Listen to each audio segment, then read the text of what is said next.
yakoze aho ngaho wallahi mwanyemeje. Yo ma people, nk'ibisanzwe tuba tugenda twerekana impano zigiye zitandukanye. Ngaho mubona ndi kumwe n'abajene, ni mu mujyi wa Kibuye aho bita mu karere ka Karongi. Nk'ibisanzwe tuba tugenda tureba talent zigiye zitandukanye abantu bafite, cyangwa se abantu bagenda biyumvamo. Mwe mukaza kutubwira imba ari byo, imba ari no kubashyigikira nabwo mukatubwira. Hano rero ndi kumwe n'itsinda ry'itsinda ryanyu, mwambwiye ko ryitwa ngo iki? Ni Peace and Love from KBY. Yeah, Peace and Love from KBY. KBY ubwo bivuze ngo Kibuye. Muumine ni Kibuye kibe bisanzwe. Kibuye mu karere ka Karongi. Hanyuma hano ndi kubona muri abasore bane bameze fresh cyane ku cyangweho kabisa. Ewara ku cyangweho. Nawe urabibona nyine. Ku cyangweho kabisa nashyizeho vi. Hanyuma mukora iki bundi mu buzima busanzwe? Twebwe turaba dancer.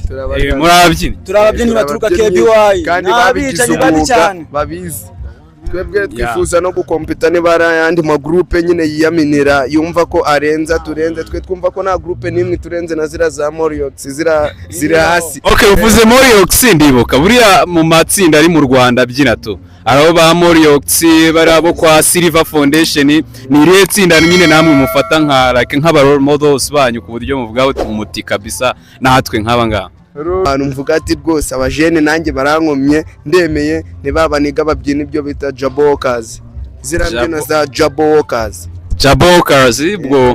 Ubwo Jabokers ni ukuvuga ngo iki? Nizambyino nyine babyina z'amarobo kwikaraga hasi bakora nyine ibintu bitangaje, amadiamond batwika bimanukira. Okay, hanyuma rero ubwo tugiye kubanza dushyira like beat yo gatoya turebe neza koko k'ibintu muri kuvuga ari byo.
Shooting at them, get them out. Waiting there like men. I don't live my life. I don't live my life. If you try me, you go chop it fast. You go chop it fast.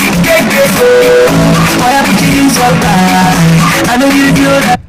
Yo mwababonye rero, mwabonye babyina ahangaha, ariko ndabanza amenye n'amazina yanyu kugira ngo mbaze nze kubaza abantu ese abarabona bimeze bitabyaho. Ngo witwa? Ngiye amazina yanjye banyita Jama Boy.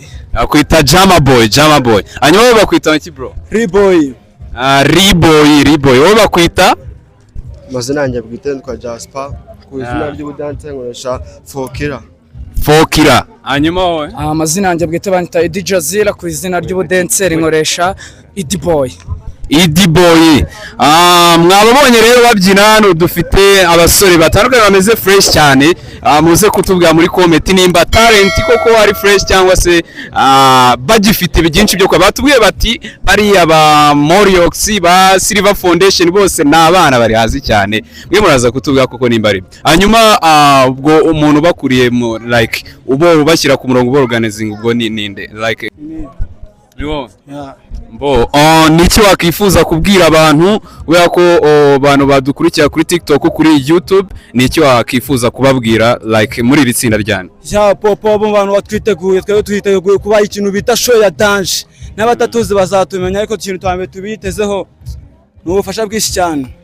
kabisa no bufasha kubareba hanyuma se mugira imbuga nkoranyambaga ku buryo umuntu ashobora kubasura akareba ibyo mukora like mu busanzwe urubuga rwacu rwita Viento Crew nyine ni YouTube ni TikTok ni like zose hanyuma mu busanzwe buretse mu kubyina mu busanzwe like mu buzima busanzwe ni iki kindi mukora muriga cyangwa mwarasoje bimeze bite kandi imbarizo no muja mu busanzwe turiga njye niga mu wa gatatu kuri GS Kibuye cyangwa se KBY.